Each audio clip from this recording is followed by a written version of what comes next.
আল্লাহ তাকে আর বলে গোলাম আমি আল্লাহকে কেন ভালোবাসবা জানোনি? আমি আল্লাহ রাব্বুল আলামিন তোমাদের জন্য পুরস্কার রেখেছি। আমি আল্লাহকে যদি ভালোবাসো ওয়া ইয়াগফির লাকুম যুনুবাকুম, চিল্লায় বলেন সুবহানাল্লাহ। আল্লাহ তাকে আর বলে বান্দা আমি আল্লাহকে যদি ভালোবাসো, আমি আল্লাহকে যদি ভালোবাসো, আমি আল্লাহ রাব্বুল আলামিন বান্দা তোমাদেরকে পুরস্কার হিসেবে তোমাদের জীবনের গুনাহগুলো মাফ করে দিব। গুনাহ করেন নাই এমন কোন বান্দা এখানে আছেন নি?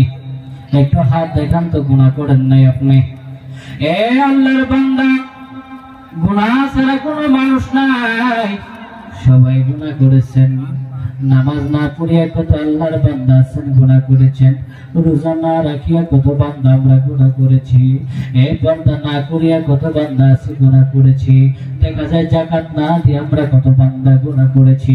অন্যের সম্পদগুলো লুণ্ঠন করে নিতেছি, কত গুনাহ করেছি। প্রতিবেশীর হক আদায় করি না, গুনাহ করতেছি। সন্তানের হক আদায় করি না, গুনাহ হইতেছে। স্ত্রীর হক আদায় করি না, গুনাহ হইতেছে।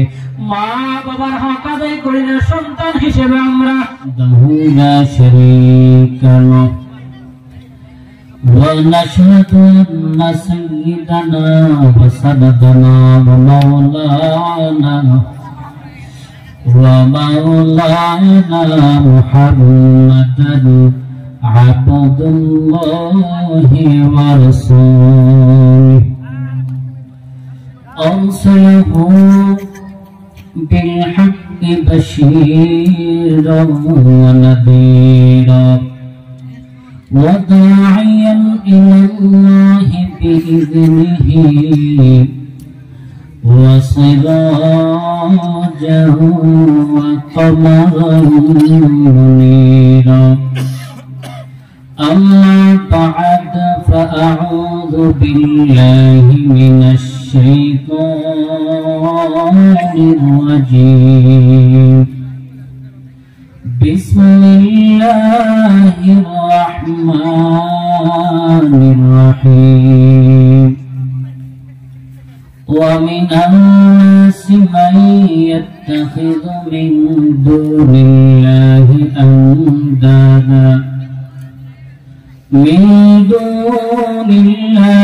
أندادا يحبونهم كحب الله والذين آمنوا أشد حبا لله. صدق الله العلي العظيم. قال النبي صلى الله عليه وسلم: من أحب سنتي فقد أحبني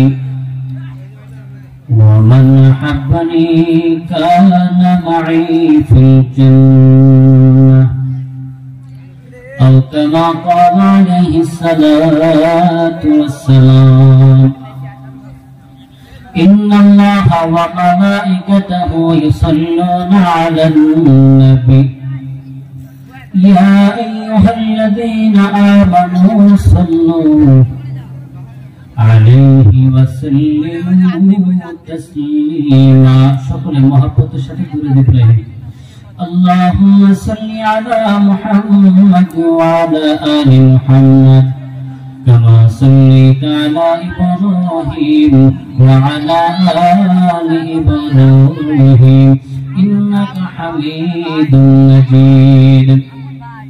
اللهم بارك على محمد وعلى آل محمد كما باركت على إبراهيم وعلى آل إبراهيم إنك حميد مجيد.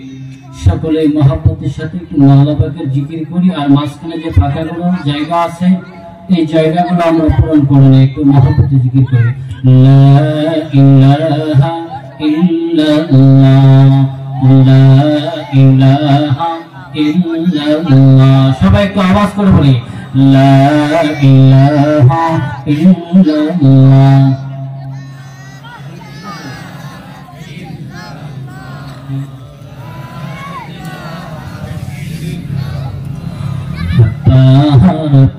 परपत गैरुल्लाह माजर बाजर गैरुल्लाह ला इलाहा इल्लल्लाह ला इलाहा इल्लल्लाह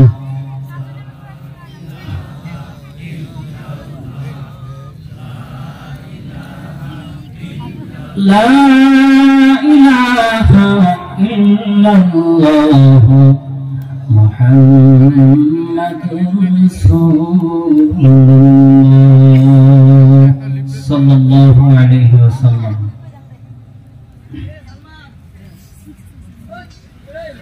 हज़रत आयशा सिद्दीका রাদিয়াল্লাহু তাআলা আনহা দাওয়াত মালিকুল মাদ্রাসা হাফেজ এবং হাফেজা ছাত্রীদের বুরকা প্রদান উপলক্ষে আজকের এই ওয়াজ মাহফিলের সম্মানিত সভাপতি প্রধান অতিথি আমার সামনে উপস্থিত আছেন শ্রদ্ধে ভাজনে পিতৃতুল্য মুরব্বীগণ ও আমার কলেজের টুকরা যুবক ভাইরা, আসুন সকলে মিলে সেই মহান সত্তার দরবারে শুকরিয়া তান সকল অন্তর থেকে বলি আলহামদুলিল্লাহ। আজকে এই মাহফিলে আসতে পেরে বসতে পেরে কিছু কথা শ্রবণ করার নিয়তে বসতে পেরে আমি অধম কিছু কথা বলতে পেরে আপনারা কিছু কথা শ্রবণের নিয়তে বসতে পেরে খুশি না বেজার? খুশি হলে আবারও বলে আলহামদুলিল্লাহ। আমি প্রথমেই কিছু প্রশ্ন করে নিব, জানা থাকলে উত্তরগুলো দিবেন। আমরা যে ধর্মের মধ্যে চলাফেরা করি, আমরা যে ধর্ম মেনে থাকি, সেই ধর্মের নাম কি? একটু আওয়াজ দিয়ে বলতে হবে। এই ইসলাম ধর্ম পেয়ে আপনারা খুশি না বেজার? একটু আওয়াজ দিয়ে বলেন। খুশি হলে আবারও বলে আলহামদুলিল্লাহ। এই ইসলামের ধারক বাহক যে মহান মানবকে দুনিয়ার মধ্যে প্রেরণ করা হয়েছিল, মুহাম্মদুর রাসূলুল্লাহ সাল্লাল্লাহু আলাইহি সাল্লাম, যে মহান মানবের উম্মত হওয়ার জন্য পূর্বের নবীগণ পর্যন্ত আল্লাহর কাছে দরখাস্ত করেছিলেন, আমাকে শেষ নবীর উম্মত বানিয়ে দুনিয়াতে আবার প্রেরণ করে সেই নবীর উম্মত হতে পেরে আপনি আমি খুশি না বেজার? খুশি হলে আবারও বলে আলহামদুলিল্লাহ। আমরা যে স্রষ্টার গোলামি করে থাকি, যে স্রষ্টার গোলামি, দাসত্ব, ইবাদত বন্দেগী, নিজের মায়া মহব্বত ভালোবাসা যে স্রষ্টার জন্য দিয়ে থাকি, সেই স্রষ্টা আমাদের কয়জন? একজন। এই আল্লাহ একজন আল্লাহকে পেয়ে আমরা খুশি না বেজার? খুশি হলে আবারও বলি আলহামদুলিল্লাহ। আপনাকে আমাকে আল্লাহ সৃষ্টি করেছেন, আপনাকে আমাকে আল্লাহ হায়াত দিয়েছেন, আপনাকে আমাকে আল্লাহ রিজিক দিচ্ছেন, আপনাকে আমাকে আল্লাহ সুস্থ রাখছেন। এই সুস্থ ইত্যাদি পাওয়ার পরে আমরা খুশি না বেজার? আবারও বলি আলহামদুলিল্লাহ। এই শুকরিয়া গুলো যে করলাম, আমাদের কি কোনো ক্ষতি হবে? আল্লাহ রাব্বুল আলামিন আমাদেরকে বেশি বেশি নিয়ামতের শুকরিয়া আদায় করার তৌফিক দান করুন, আমিন। আল্লাহ রাব্বুল আলামিনের পবিত্র বাণী মহাগ্রন্থ আল কোরআন, এই কোরআন কারীম থেকে একটি সূরা অংশ বিশেষ তেলাওয়াত করেছি। পয়গম্বর রাহমাতুল লিল আলামিনের অসংখ্য হাদিস থেকে ছোট্ট একখানা হাদিস পাঠ করেছি। আল্লাহ রাব্বুল আলামিন যদি তৌফিক দেয়, আপনাদের যদি দোয়া থাকে, নেক নজর থাকে, ইনশাআল্লাহ আল্লাহর রহমতে এই ছোট্ট আয়াত এবং এই ছোট্ট একখানা হাদিসের বিষয়গুলো আপনাদেরকে একটু মুযাকারা করব আপনাদের সাথে। আপনারা এতটুকু দোয়া করতে পারবেন তো আমার জবান থেকে মুসলিম উম্মার জন্য যা ফায়দাজনক হবে, তাহার জন্য আমার জবান থেকে বাহির করে এতটুকু দোয়া করতে পারবেন তো ইনশাআল্লাহ? আমি যে আয়াতে কারিমা তেলাওয়াত করেছি, আল্লাহ রাব্বুল আলামিন বলেন, মিনান নাস ওয়া মিনান নাস মান ইয়াত্তাখিযু মিন দুনিল্লাহ। আল্লাহ রাব্বুল আলামিন আমাদেরকে যে ধর্মগ্রন্থ দিয়েছে, এই ধর্মগ্রন্থ নিয়ে আপনাদের কারো সন্দেহ আছে কি? এর মধ্যে মনে হয় ভুল থাকতে পারে না। আল্লাহ রাব্বুল আলামিন চ্যালেঞ্জ করে দিয়েছেন প্রথমেই, কারণ কোন গ্রন্থ থেকে আমি আপনাদেরকে আলোচনা শোনাবো এই গ্রন্থ সম্পর্কে আগে জানার প্রয়োজন আছে। আল্লাহ রাব্বুল আলামিন এই গ্রন্থ সম্পর্কে বলেন আলিফ লাম মিম যালিকাল কিতাব লা রাইবা ফীহি, চিল্লা বলেন সুবহানাল্লাহ। দুনিয়ার মধ্যে মানুষ পাঠ্যপুস্তক যদি লেখে তাহলে শেষে লিখে দেয় মানুষ মাত্রই ভুল হতে পারে। যদি আমার এই পাঠ্যপুস্তকের মধ্যে কোনো ভুল ভ্রান্তি পেয়ে থাকো আমাকে জানিয়ে দিলে পরে সংস্করণে আমরা এটা সংশোধন করে নেব। কিন্তু আল্লাহ রাব্বুল আলামিন এই কোরআনের প্রথমেই চ্যালেঞ্জ দিয়েছেন, এমন একটি গ্রন্থ আমি তোমাদেরকে দিয়েছি যে গ্রন্থের মধ্যে ভুল থাকবে তো দূরের কথা, ভুল থাকার সন্দেহ নাই। চিল্লায় বলেন ঠিক না বেঠিক? তো এই কোরআনুল কারীম থেকে আয়াত আল্লাহ রাব্বুল আলামিন মিনান নাস মান ইয়াত্তাখিযু মিন দুনিল্লাহ আনদাদা, আল্লাহ রাব্বুল আলামিন বলেন প্রত্যেক মানুষ দুনিয়ার মধ্যে এমন আছে যারা আল্লাহ তাআলাকে বাদ দিয়ে আল্লাহ তাআলার সমকক্ষ হিসেবে আল্লাহর জমিনের অন্য মাখলুকগুলোকে সমকক্ষ হিসেবে গ্রহণ করেছে।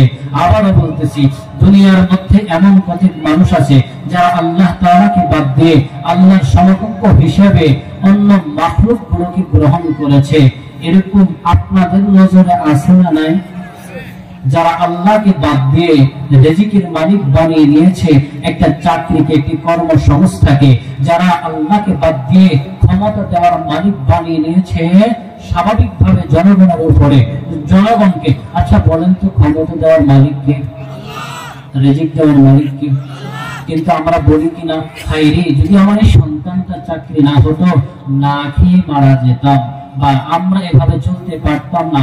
আমাদের সমাজের মধ্যে এরকম লোক আছে না যারা চাকরি নিয়ে এই চিন্তাটা করে? আছে না নাই? কিন্তু যাদের চাকরি নাই তারা মনে হয় না খেয়ে মারা যায়। যাদের ব্যবসা করে তারা ব্যবসার উপরে এরকম ভরসা করে, ছেলেটা ব্যবসা যদি না থাকতো তাহলে মনে হয় ছেলেটা এভাবে চলতে পারতো না, খাইতে পারতো না। আমরা ব্যবসাকে আমাদের রিজিকের মাধ্যম বানিয়ে নিয়েছি। আল্লাহ তাআলা বলেন দুনিয়ার মধ্যে এমন কতক মানুষ আছে যারা রিজিকের মালিক বানিয়ে নিয়েছে দুনিয়ার মাখলুককে, যারা ক্ষমতার মালিক বানিয়ে নিয়েছে মাখলুককে, যারা সন্তান দেওয়ার মালিক বানিয়ে নিয়েছে মাখলুককে। এরকম ভদ্রলোক আমাদের সমাজে আছে না? পীরের দরবারে দৌড়ায় আর সন্তান চায়, বলে পীরের দরবারে যদি যাই অমুক পীর আমাদেরকে সন্তান দিতে পারে। এরকম ভদ্রলোক আমাদের সমাজে আছে না নাই? তো আল্লাহ রাব্বুল আলামিন বলেন যে তাদেরকে আল্লাহর সমকক্ষ হিসেবে গ্রহণ করেছে। রিজিকের মালিক তারা চাকরিকে বানিয়ে নিয়েছে, ক্ষমতার উৎস জনগণকে বানিয়ে নিয়েছে। কিন্তু পক্ষান্তরে আল্লাহ রাব্বুল আলামিন বলেন কি বলেন? আল্লাহ রাব্বুল আলামিন বলেন কুল্লাহুম্মা মালিকাল মুলকি তুতিল মুলকা মান তাশা ওয়া তানজিউল মুলকা মিম্মান তাশা। আল্লাহ রাব্বুল আলামিন বলেন আমি আল্লাহ এমন একজন আল্লাহ যে আল্লাহ যাকে ইচ্ছা করে রাজত্ব দান করে, আবার যার থেকে ইচ্ছা করে রাজত্ব ছিনিয়ে আনে। সারা দুনিয়ার মানুষ মিলেও যদি আল্লাহ যাকে রাজত্ব দান করবে, সবাই মিলেও যদি আল্লাহর বিরোধিতা নেমে যায়, কিন্তু আল্লাহ যাকে ইচ্ছা করেছে তাকে রাজত্ব দিবে। দুনিয়ার সমস্ত মানুষ মিলেও রাজত্ব ছিনিয়ে নিতে পারবে না। চিল্লায় বলেন ঠিক না বেঠিক? এর জ্বলন্ত প্রমাণ হলো আফগানিস্তান, যেই রাষ্ট্রের জন্য সারা পৃথিবীর বেঈমান মুশরিকরা ঐক্যবদ্ধ হয়ে গেছিল যে মুসলমানদেরকে, তালেবানদেরকে ক্ষমতায় যাইতে দেওয়া যাবে না। কিন্তু আমার আল্লাহ বলেন না না না, আমি তালেবানদেরকে ক্ষমতার মধ্যে বসাবে। সারা দুনিয়ার হিরো পর্যায়ের শক্তিশালী দেশগুলো মিলেও ওই তালেবানদেরকে আটকাইতে পারে নাই, বরং তারা ক্ষমতার মসনদ আল্লাহ রাব্বুল আলামিন দান করেছে। চিল্লায় বলেন সুবহানাল্লাহ। এই জন্য আল্লাহ বলেন বান্দা ওরে গোলাম, আমি আল্লাহ যাকে চাই তাকে আমি রাজত্ব দিব। দুনিয়ার কেউ এটা ফিরে রাখতে পারবে না। আর যার থেকে আমি রাজত্ব ছিনিয়ে নেব দুনিয়ার সব ক্ষমতা মিলিয়াও সেই রাজত্ব টিকায় রাখতে পারবে না। আল্লাহ রাব্বুল আলামিন বলেন, বান্দা রিজিক দেই আমি আল্লাহ, ওয়া তারযুকু মান তাশাউ বিগাইরি হিসাব। আল্লাহ রাব্বুল আলামিন ডাকে আর বলে, গোলাম তোমার রিজিকের চিন্তা করো, দলের পিছে দৌড়াও না, না তোমার রিজিক কিন্তু তোমার দল দিতে পারবে না। রিজিক দিবে কে? আল্লাহ রাব্বুল আলামিন বলেন, আমি বান্দা, আমি আল্লাহ যাকে ইচ্ছা করি ও গণিত রিজিক দান করি। ওয়া তারযুকু মান তাশাউ বিগাইরি হিসাব। চিল্লায়ে বলেন না সুবহানাল্লাহ। রিজিক চাবো কার কাছে? আমার একটু বলতে হবে, রিজিক চাবো কার কাছে?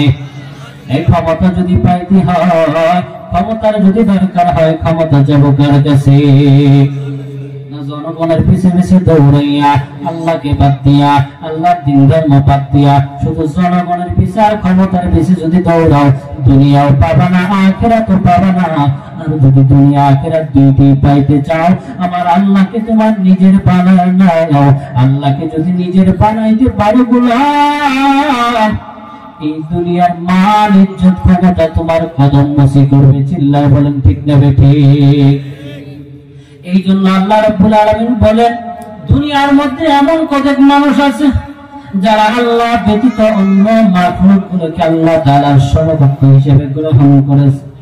শুধু তাই না, আল্লাহ রাব্বুল আলামিন বলেন, ইউহিব্বুনাহুম কাহুব্বিল্লাহ, তাদেরকে শুধু আল্লাহর সমকক্ষ হিসেবে গ্রহণ করেই শেষ না, বরং তাদেরকে এত ভালোবাসে আল্লাহকে যেমন ভালোবাসা উচিত ছিল, ওই ভালোবাসাটা আল্লাহকে না বাসিয়া দুনিয়ার ওই মাখলুক গুলোকে আল্লাহর মতো ভালোবাসে। আজকে দেখেন আমাদের সমাজের মধ্যে দলের জন্য কত কিছুই না করে, আমার নেতার কিছু হলে জ্বলবে আগুন ঘরে ঘরে, আমার নেতার জন্য জীবনটা দিয়ে দিব। জীবন তো দিছে আমার আল্লাহ। একটু চিল্লায় পড়েন তো, আমার আপনার হায়াত মউত কে দিয়েছে? যদি জীবন কারো জন্য দিতে হয়, সেই জীবনটা তো দিতে হবে আল্লাহর জন্য। এরে আল্লাহর গোলাম, আজকে দলের জন্য বলে, আজকে যদি পীরের বিরুদ্ধে কিছু বলা হয়, পীরের জন্য জীবনটা দিয়ে দিবে। এত মহব্বত। মাজারের বিরুদ্ধে যদি কিছু বলা হয়, মাজারের পক্ষ হইয়া আল্লাহর বান্দা জীবন দিয়ে দিতে চায়। কিন্তু আল্লাহ ডাকে আর বলে, গোলাম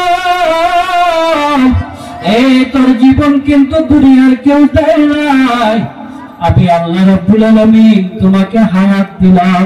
আমি আল্লাহ রাব্বুল আলামিন তোমাকে এত সুন্দর করে বানাইলাম, এত সুন্দর করে জবানটা দান করলাম রে গোলাম। আজকে নেতার পিছে দৌড়াইয়া স্লোগান দাও, আজকে নেত্রীর পিছে দৌড়াইয়া স্লোগান দাও, নেতাকে বারবার ডাকো, তোমার নেতা খুশি হইয়া যায়। আজকে তুমি তোমার দলের জন্য স্লোগান দাও, দলের নেতারা খুশি হয়। বন্ধু বান্ধবকে বন্ধু বান্ধব বলে ডাকো, তাদের সাথে আড্ডা দাও, তারা খুশি হয়ে যায়। দেখা যায় মা বাবাকে ডাকো, মা বাবা খুশি হয়ে যায়। এর বান্দা রে আল্লাহর গোলাম, আমার আল্লাহ কিন্তু কুদরতি নজরটা তোমার আমার উপরে ফেলা রাখে। আর দেখে বান্দা দলের জন্য দৌড়ায়, মা বাবাকে ডাকে, দলের নেতা নেত্রীর জন্য স্লোগান দেয়। একটা বারের জন্য যদি আমি আল্লাহকে ভুলেও বান্দা ডাকে, ওই সময় আমার আল্লাহ বান্দার ওই ডাকে সাথে সাথে সারা বয়ে। চিল্লা বলেন সুবহানাল্লাহ। আল্লাহ রাব্বুল আলামিন বলে, বান্দা তোমার জীবন দিয়েছি আমি, তোমার হায়াত দিয়েছি আমি, তুমি যা করবা বান্দা আমি আল্লাহর জন্যই করবা। ইন্না সলাতি ওয়া নুসুকি ওয়া মাহইয়ায়া ওয়া মামাতি লিল্লাহি রাব্বিল আলামিন। চিল্লায় বলেন সুবহানাল্লাহ। আল্লাহ রাব্বুল আলামিন ডাকে আর বলে, বান্দা তুমি নামাজ পড়বা আমি আল্লাহর জন্য, বান্দা কুরবানি করবা আমি আল্লাহর জন্য। তোমার হায়াত যদি ব্যয় করতে হয় সেটা করবা তুমি, আমি আল্লাহর জন্য।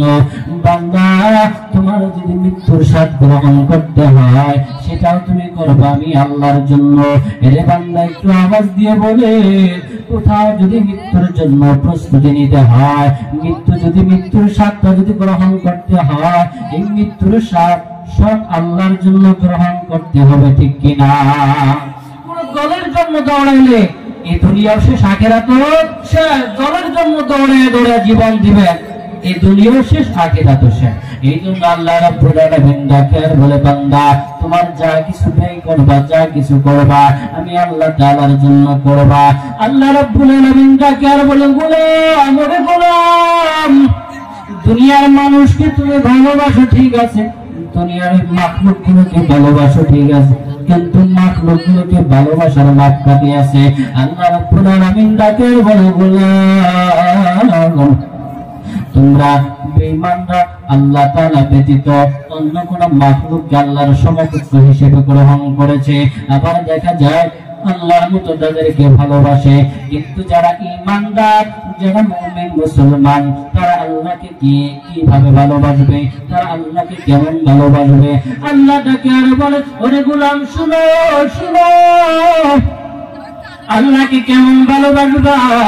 আল্লাহ তাকে আর বলে, ওয়াল্লাযীনা আমানু আশাদ্দু হুব্বান লিল্লাহ। আল্লাহ তাকে আর বলে, বান্দা আমি আল্লাহ তাআলাকে ঈমানদার যারা ঈমান আনয়ন করেছে, যারা মুমিন মুসলমান, তারা সব থেকে বেশি আমি আল্লাহকে ভালোবাসবে। চিল্লায়ে বলেন সুবহানাল্লাহ। কাকে ভালোবাসতে হবে বেশি? আবার একটু আওয়াজ দিয়ে বলতে হবে, কাকে বেশি? গোলাম, তুমি তোমার মা বাবাকে ভালোবাসো, বাধা নাই। তুমি তোমার স্ত্রীকে ভালোবাসো, বাধা নাই। তুমি তোমার মেয়েকে ভালোবাসো, বাধা নাই। তুমি তোমার ছেলেকে ভালোবাসো, বাধা নাই। তুমি তোমার বন্ধু বান্ধবকে ভালোবাসো, বাধা নাই। তুমি প্রত্যেকজনকে ভালোবাসবা, তাদের একটা মাপকাঠি আছে। খবরদার খবরদার, স্ত্রীকে ভালোবাসতে বাসতে যদি স্ত্রীকে মার পর্যায়ে নিয়ে যায়, এই ভালোবাসাটা অবৈধ হয়ে যাবে।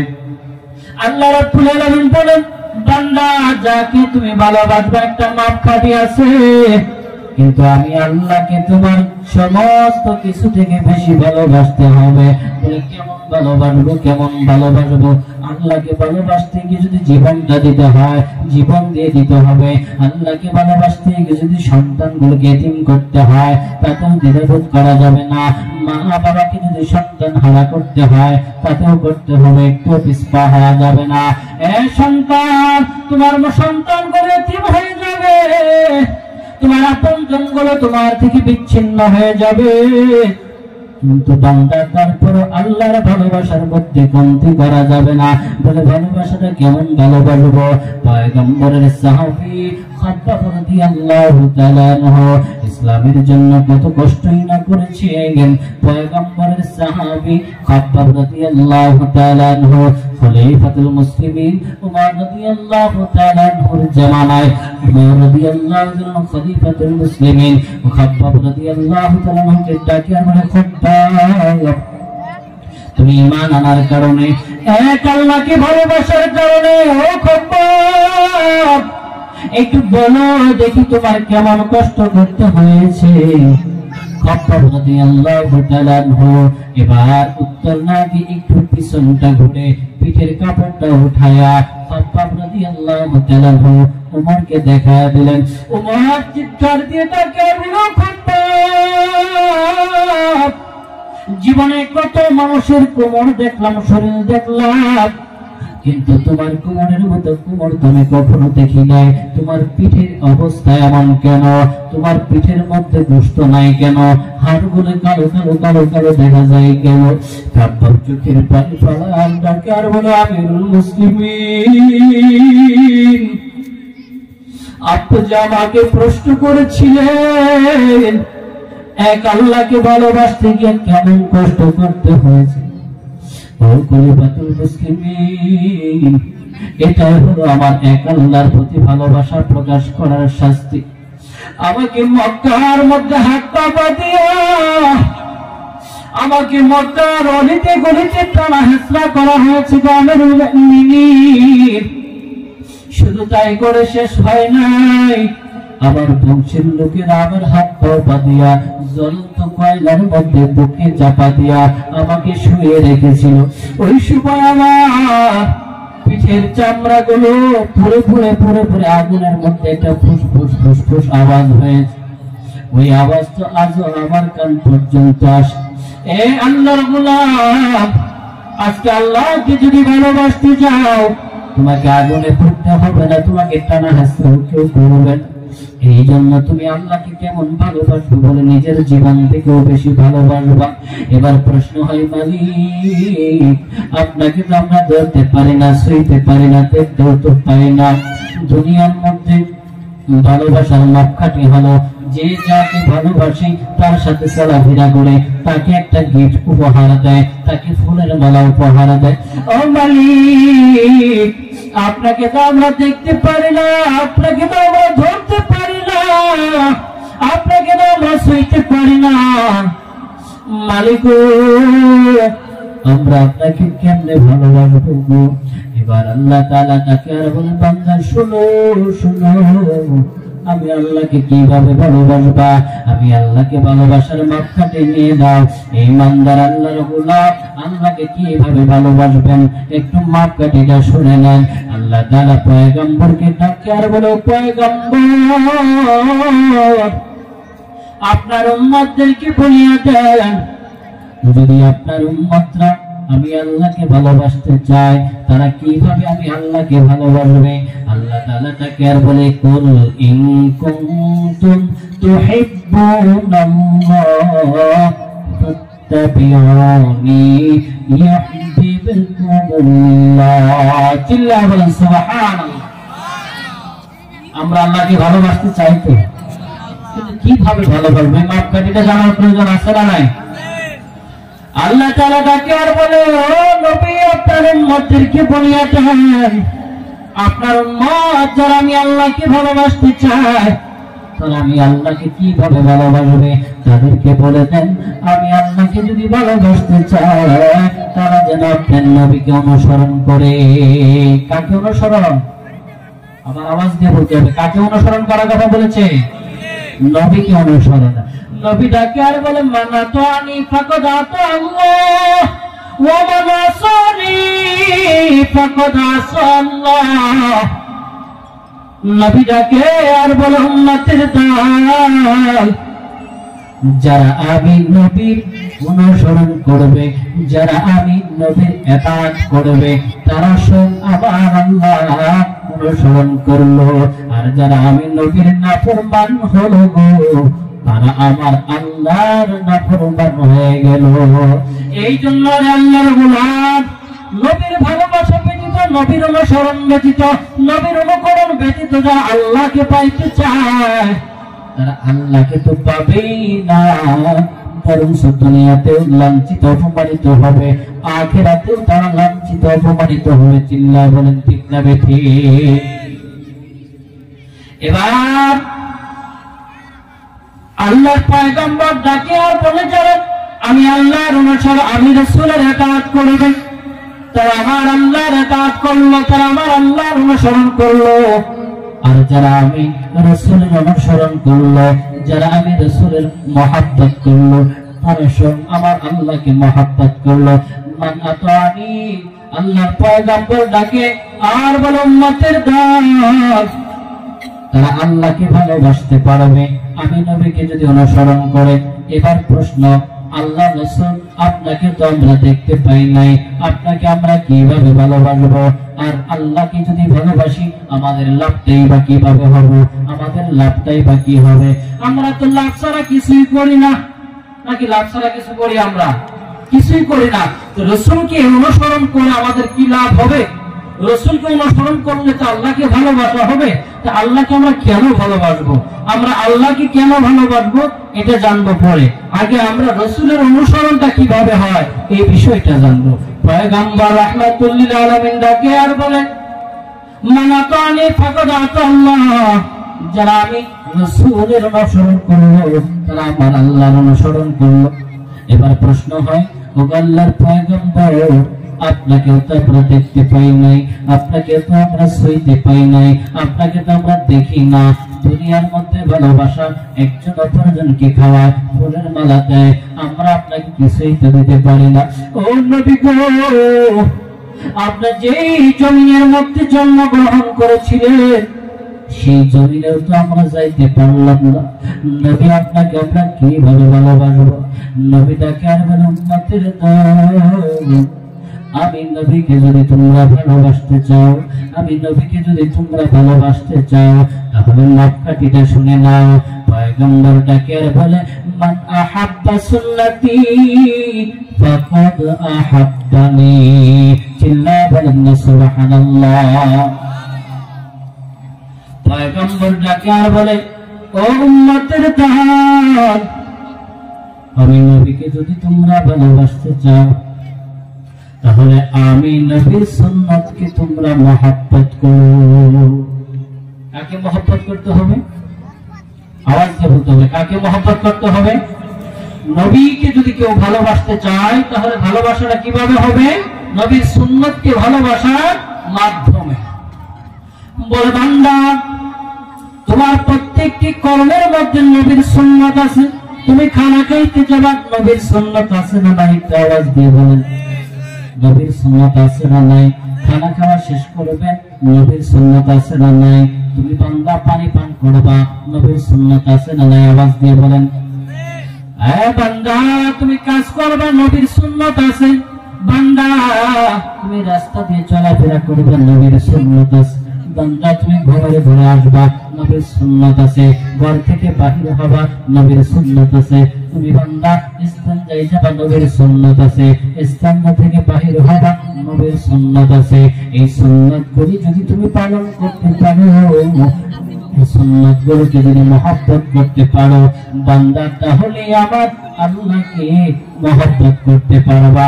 এবার প্রশ্ন হয়, এই সুন্নাতগুলি পালন করলে কি লাভ? সুন্নাতগুলি যদি পালন করে কি লাভ হবে? এই আল্লাহর গোলাম, সুন্নতের দাওয়াত নেই, কিন্তু দুইটা সুন্নতের কথা আমি বলে যাই। এই দুইটি সুন্নাত যদি আমল করতে পারো, যে দুইটি সুন্নাতকে যদি মহব্বতে আঁকড়ে ধরতে পারো, বান্দা, তুমি থাকবা দুনিয়ায়, কিন্তু তুমি হাঁটা চলার অবস্থা জান্নাতের মধ্যে ঘূর্ণয়মান থাকবে। চিল্লায়ে পড়েন না সুবহানাল্লাহ। দুইটা সুন্নাত, যে দুইটা সুন্নতের উপরে যদি আমল করেন, তাহলে আল্লাহ রাব্বুল আলামিন হয়তো এই দুইটা সুন্নতের মাধ্যমে, এই দুইটা সুন্নাত আমল করার মাধ্যমে আপনার এই হাঁটা চলার অবস্থা জান্নাত পর্যন্ত পৌঁছিয়ে দিবে। বলেন তো, এই সুন্নাত দুইটা আমাদের জানার প্রয়োজন আছে না নাই? কার কার জানার প্রয়োজন আছে? একটু হাত দুটো উঠায় দেখেন। শুধু জানবোই, আমরা মানবো না। মাননীয় আছে তো? যে দুইটা সুন্নাত আমল করলেন, বান্দার দুনিয়ার মধ্যে থাকবে, কিন্তু বান্দার হাঁটা চলার আওয়াজ জান্নাতের মধ্যে ঘূর্ণয়মান থাকবে। পয়গম্বরের সাহাবী হযরত বিলাল রাদিয়াল্লাহু তাআলা আনহু নাম সবাই শুনেছেন। বিলাল নবীর কেমন পাগল ছিল তাও কিন্তু সবাই জানেন। যেই নবী দুনিয়া থেকে বিদায় হওয়ার পর বিলাল মদিনায় আর টিকতে পারে নাই। মদিনা থেকে হাবশায় হিজরত করে চলে গিয়েছেন। বিলাল নবীর বিয়োগ বেদনা মানতে পারে না, এই জন্য বিলাল মদিনা থেকে চলে এসেছে। ওই বিলাল রাদিয়াল্লাহু তাআলা আনহু পয়গম্বর যখন মেরাজের রজনীতে আল্লাহর দিদারে গেলেন, আল্লাহর দিদারের পর জাহান্নাম দেখলেন, জান্নাতগুলো ঘুরে ঘুরে দেখেনি। এবার জান্নাতের মধ্যে পয়গম্বর হাশরের মাঠটা দেখতেছেন, হাউজে কাউসার দেখেন, এবার ফুলসিরাত দেখতেছেন। কিন্তু তিনি জান্নাতের মধ্যে হাঁটা চলা করে, কিন্তু জান্নাতের মধ্যে রাসূলের আগে কার যেন জুতার আওয়াজ পাওয়া যায়, কে যেন হাঁটা চলা করে। পয়গম্বর আশ্চর্য হয়ে গেলেন, কাউকে তো দেখা যায় না। ওই জায়গার মধ্যে জিবরাইল আর পয়গম্বর ছাড়া কেউ তার নাই, কিন্তু কে যেন আমাদের সামনে দিয়ে হাঁটে। এই জন্য পয়গম্বর জিবরাইলকে ডাকে আর বলে, ভাই জিবরাইল, ব্যাপারটা বুঝতে পারতেছি না। এই জায়গা তো কাউকে দেখা যায় না, কিন্তু কার যেন চলাফেরার আওয়াজটা পাওয়া যায়। একটু বলবানি কে সেই ব্যক্তিটা? জিবরাইল ডাকে আর বলে, পয়গম্বর, এটা আর কেউ না, আপনার আদরের সাহাবী সেই কালো বিলাল। পয়গম্বর আশ্চর্য হয়ে গেল, হায়রে বিলালকে আমি দুনিয়ায় রেখে আসলাম, কিন্তু বিলালের জুতার আওয়াজ, বিলাল চলাফেরার আওয়াজটা জান্নাতের মধ্যে কিভাবে? পয়গম্বর পরের দিন ফজরের নামাজ আদায় করে বিলালকে ডাকে আর বলে, বিলাল তুমি আমার কাছে আসো। বিলাল আতঙ্কিত হয়ে গেল, হায়রে এই জায়গার মধ্যে আবু বকর, ওসমান, আলী সবাই আছে, বড় বড় সাহাবায়ে কেরাম সবাই, কিন্তু এই জায়গার মধ্যে আমি বিলালকে কেন ভাবে থেকে কাছে নেই? না জানি কোন অপরাধ আমি করে ফেলেছি। বিলাল একটু নিজেকে নিজে অপরাধী মনে করে দুর্বল হয়ে গেল, কিন্তু পয়গম্বর ডাকে আর বলে, বিলাল ভয়ের কোনো কারণ নাই রে বিলাল, ভয়ের কোনো কারণ নাই। তুমি একটু বলো দেখি কি এমন আমল করো যে আমলের কারণে বিলাল তুমি দুনিয়ার মধ্যে, কিন্তু তোমার হাঁটা চলার আওয়াজ জান্নাতের মধ্যে ঘুরে। বিলাল আশ্চর্য হয়ে যায়, ও পয়গম্বর, আমি তো গরিব মানুষ, আমার মা বাবা ছিল গোলাম, আমিও তো গোলাম, গোলামের ঘরের গোলাম, আমি বড় তো তেমন কোন আমল করতে পারি নাই। কিন্তু পয়গম্বরটাকে আর বলি, বিলাল একটু খেয়াল করে দেখো কি তুমি আমল করেছ? বিলাল বলে, না পয়গম্বর, বড় কোন আমল করি না, তবে ছোট্ট দুইটা আমল আমি সর্বদাই করে থাকি। পয়গম্বরটাকে আর বলে, বিলাল, ও বিলাল বলো দেখি, বলো কি সেই ছোট্ট আমল দুইটা তুমি করো? বিলাল ডাকে আর বলে, পয়গম্বর ছোট্ট দুইটা আমলের মধ্যে একটা আমল হলো, পয়গম্বর আমি সর্বহালতে, আমি বিলাল সর্বহালতে পবিত্র অবস্থায় থাকার চেষ্টা করি। চিল্লায় বলেন সুবহানাল্লাহ। কিসের হালতে? একটু আওয়াজ করে বলেন। কিন্তু বড় দুঃখ লাগে, আমার দেশের মুসলমান যুবক সন্তান যদি নামাজের সময় ডাকা হয়, যুবক একটু আসা, আজান হয়ে গেছে, নামাজটা পড়ি, যুবক ডাকে আর বলে, হুজুর কাপড়টা বেশি ভালো না, আছে কিনা? খালি যুবকের মধ্যে আছে, মুরব্বীদের মধ্যে নাই। নাই? এই অপরাধ থেকে আমাদের বাঁচার প্রয়োজন আছে না নাই? পয়গম্বর একদিন হাঁটতেছে, দুইটা কবরের পাশে গিয়ে দাঁড়ায় ডাকে আর বলে, সাহাবায়ে কেরাম, এই দুইটা কবরের মধ্যে কবরবাসীদেরকে আল্লাহ শাস্তি দিতেছেন, কিন্তু বড় কোনো গুনাহের কারণে না, ছোট্ট দুইটা গুনাহের কারণে। এর মধ্যে এক নাম্বার হলো, পয়গম্বর ডাকে আর বলে, একজন কবরবাসীকে এই জন্য শাস্তি দেওয়া হয়, ব্যক্তি প্রস্রাব করে, প্রস্রাবের পরে ইস্তেঞ্জা করে, ইস্তেঞ্জার পরে দেখা যায় নিজেকে এই নাপাকি থেকে বাঁচিয়ে রাখে না, এই জন্য তাকে শুধু শাস্তি দেওয়া হয়। ওই ব্যক্তি যে শাস্তি পাইল, শুধু ইস্তেঞ্জা থেকে নিজেকে বাঁচায় রাখে না, তার শরীরের মধ্যে নাপাকি লেগে যায়, এই জন্য। আচ্ছা বলেন তো, যদি আমরাও এই পাপী হয়ে থাকি, আমাদের শাস্তি হবে কিনা? তাহলে এটা থেকে আমাদের বাঁচার প্রয়োজন আছে না নাই? এ বিলাল বড়রা দেখি, তোমার দ্বিতীয় সেই আমল কোনটা, যে আমলের কারণে আল্লাহ রাব্বুল আলামিন তোমাকে এত মর্যাদা দান করেছে? বিলাল তুমি দুনিয়ার মধ্যে, কিন্তু তোমার হাঁটা চলার আওয়াজটা জান্নাতের মধ্যে। বিলাল এবার ডাকে আর বলে, পয়গম্বর আমার দ্বিতীয় যে আমলটা হলো, পয়গম্বর আমার দ্বিতীয় নাম্বার আমলটা হলো, যখনই আমার ওযু ছুটে যেত, যখনই আমার ওযু চলে যেত, তখনই সাথে সাথে সাথে সাথে আমি ওযু করে নিতাম। চিল্লায়া বলেন সুবহানাল্লাহ।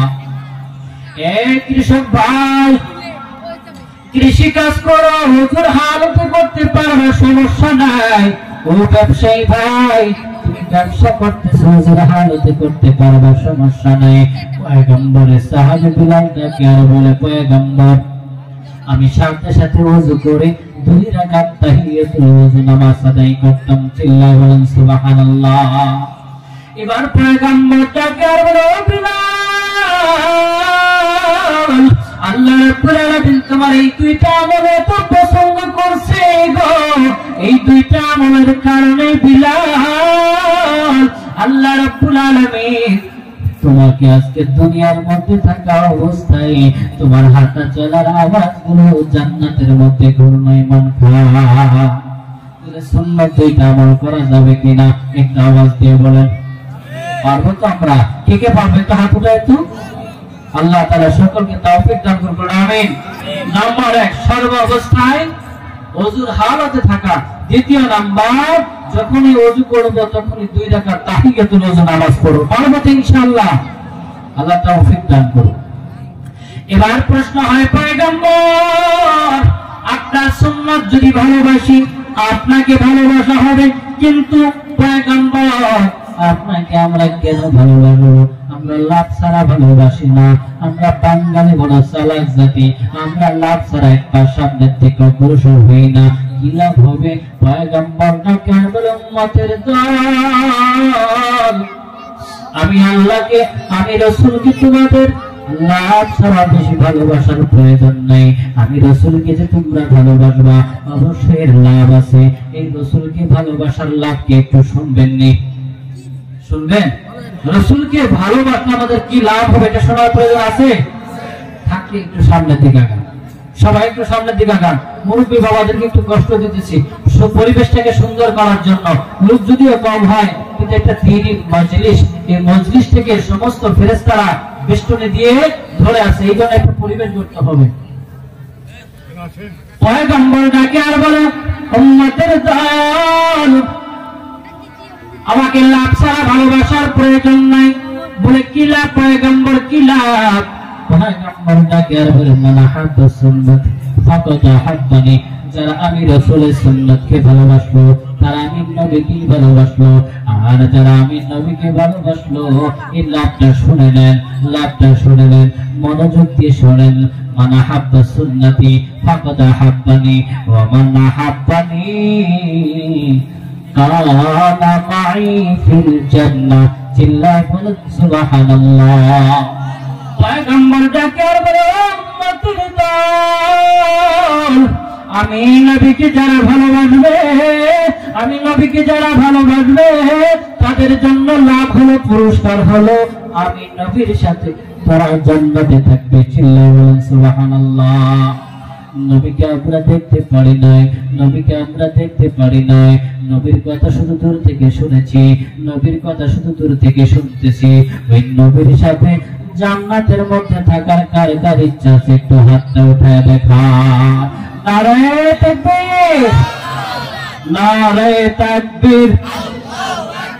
দিন ইসলাম, দিন ইসলাম জিন্দাবাদ, জিন্দাবাদ। কোরআন সুন্নাহর আলো ঘরে ঘরে জালো। আল্লাহ রাব্বুল আলামিন আমাদেরকে নবীর সুন্নাতের উপর আমল করার তৌফিক দান করুন। মাঝখানে একটা পয়েন্ট কিন্তু আমরা দেখে আসছিলাম, সেই পয়েন্টটা কি? যে আমরা আল্লাহকে কেন ভালোবাসবো? রাসূলকে ভালোবাসলে রাসূলের সুন্নাতকে ভালোবাসতে হবে, আর আল্লাহকে যদি ভালোবাসতে হয় তাহলে রাসূলকে ভালোবাসতে হবে। এখন আমরা রাসূলকে ভালোবাসলে আল্লাহকে ভালোবাসা হয়, আমরা আল্লাহকে কেন ভালোবাসবো? আমরা তো বাঙালি চালাক জাতি, তো আমরা লাভ ছাড়া তো কিছুই করি না। আল্লাহকে ভালোবাসার যে লাভ কি এটা আমাদের জানার প্রয়োজন আছে না নাই? একটু আওয়াজ দিয়ে বলেন আছে না নাই?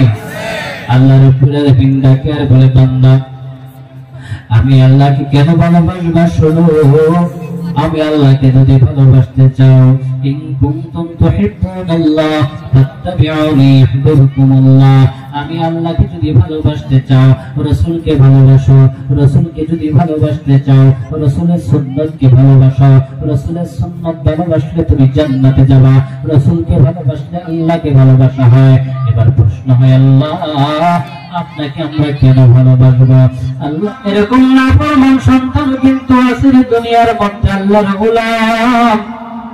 আল্লাহ রাব্বুল আলামিন বলে বান্দা ওই আমি আল্লাহকে যদি ভালোবাসতে পারো আমি আল্লাহ রাব্বুল আলামিন তোমাদের জীবনের तमाम গুনাহগুলো maaf করে দেব।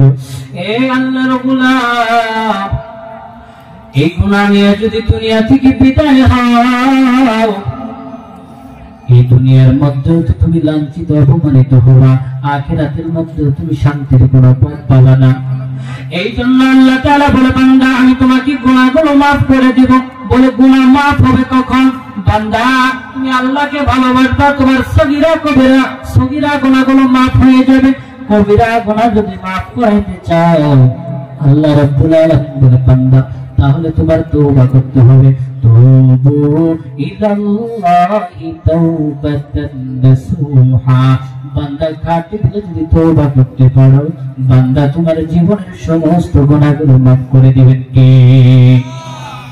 পয়গম্বর মুসা নাম শুনছেন না? এমন কেউ আসেননি? নাম শুনছেন সবাই? এই পয়গম্বর মুসা তার জামানায় মিশরের জমিনে কোনো বৃষ্টি নাই। দীর্ঘ সময় বৃষ্টি না থাকার কারণে মিশরের জমিনটা ফেটে চৌচির হয়ে গিয়েছে। মিশরের মানুষগুলো পয়গম্বর মুসার কাছে দৌড়ায় যায়, ও পয়গম্বর মুসা একটু আপনার আল্লাহর কাছে দোয়া করেন, আপনার দোয়া আল্লাহ ফিরিয়ে দিবে না, একটু দোয়া করেন যেন মিশরের জমিনের মধ্যে বৃষ্টি দেয়। এবার পয়গম্বর মুসা তার কওমের লোকদেরকে নিয়ে খোলা ময়দানে চলে যায়। পয়গম্বর মুসা লোকজন নিয়ে আল্লাহর কাছে দোয়া করে বলে এই দেখো মিশরের জমিনে বৃষ্টি নাই, এই মিশরের জমিনে আল্লাহ তুমি বৃষ্টি দান করো। কিন্তু আল্লাহ রাব্বুল আলামিন মিশরের জমিনে বৃষ্টি দেয় না। পয়গম্বর মুসা ডাকে আর বলে আল্লাহ আমি নবী হয়ে দোয়া করি, আমি নবীর দোয়াতে তুমি আমি নবীর দোয়াতে কবুল না করে তুমি পারো না। এ পয়গম্বর মুসা আমি তোমার দোয়া কবুল ততক্ষণ পর্যন্ত করব না তোমার এই মজলিসের মধ্যে একজন জানাকার আছে, ওই জানাকারের জন্য মিশরের জমিনের মধ্যে বৃষ্টি বন্ধ, ওই জানাকারের জন্য তোমার দোয়া কবুল হয় না। এবার পয়গম্বর মুসা ডাকে আর বলে জানাকার কি আছে এই মজলিস থেকে দূরে সরে যাও, তোমার কারণে এই জায়গার মধ্যে আল্লাহ বৃষ্টি দেয় না, আমি নবীর দোয়া কবুল করে না। এবার আল্লাহর বান্দা ওই জানাকার চিন্তা করে আমি যদি এখান থেকে চলে যাই তাহলে লোকজন গুলো মনে করবে আমি তো সেই গুনাহগার, আবার যদি কান্না করি তাও তো লোকজন মনে করবে আমি সেই গুনাহগার। কি করবে? এবার পয়গম্বর মুসার সামনে কান্না করার সুযোগ নাই, চলে যাওয়ার সুযোগ নাই, বসে যদি থাকে তারও কিন্তু সুযোগ নাই। কারণ বসে থাকলে পয়গম্বর মুসা আল্লাহ রাব্বুল আলামিনের কাছ থেকে আদেশ নিয়ে এসে নির্দিষ্ট ব্যক্তির ঠিকানা নিয়ে এসে কান ধরে উঠাবে। এই জন্য আল্লাহর বান্দা অন্তরে দিলে কান্না করে, অন্তরে আল্লাহর কাছে তওবা করে আর বলে মালিক ও মালিক আমি গুনাহ করেছি, আমার মা জানে নাই, বাবা জানে নাই, আমার আপনজন কেউ জানে নাই, কাউকে তুমি জানাও নাই। আজকে লক্ষ লক্ষ মানুষের মাঝে তুমি আমাকে অপমান করিও না, অপদস্থ করিও না। আমি আল্লাহ তোমার কাছে তওবা করতেছি আর গুনাহ করব না। আল্লাহ রাব্বুল আলামিনের কাছে তওবা করার সাথে সাথে আল্লাহ রাব্বুল আলামিন মিশরের জমিনের মধ্যে বৃষ্টি ঢেলে দিলেন। পয়গম্বর মুসা ডাকে আর বলে মালিক মিশরের জমিনে বৃষ্টি দিবে না যতক্ষণ পর্যন্ত জানাকার উঠবে না। কিন্তু কই জানাকার তো উঠলো না। আল্লাহ তাআলা ডাকে আর বলে মুসা যে ব্যক্তির জন্য তখন বৃষ্টি দেওয়া হয় নাই সেই ব্যক্তির জন্যই এখন বৃষ্টি দিয়ে দিলাম। চিল্লায় বলেন সুবহানাল্লাহ। এই জন্য বান্দা তুমি যদি তওবা করতে পারো, পাহাড় পরিমাণ গুনাহ যদি করো, তোমাকে আল্লাহ রাব্বুল আলামিন মাফ করে দিবে। বান্দা তোমার গুনার একটা সীমা আছে, কিন্তু আমার আল্লাহর রহমতের কিন্তু কোনো সীমা নাই। ও আল্লাহ তুমি মাফ কেন করে দিবা? আল্লাহ তোমার মাফ করার থেকে কেন? আল্লাহ তাআলা বলে ওয়ায়াগফির লাকুম যুনুবাকুম ওয়াল্লাহু গফুরুর রহিম। আল্লাহ তাআলা ডাকার বলে বান্দা আমি এই জন্য তোমাদেরকে মাফ করে দেব। আমি হলাম গফফার, আমি হলাম গফুরুর রহিম। চিল্লায় বলুন সুবহানাল্লাহ। আল্লাহ রাব্বুল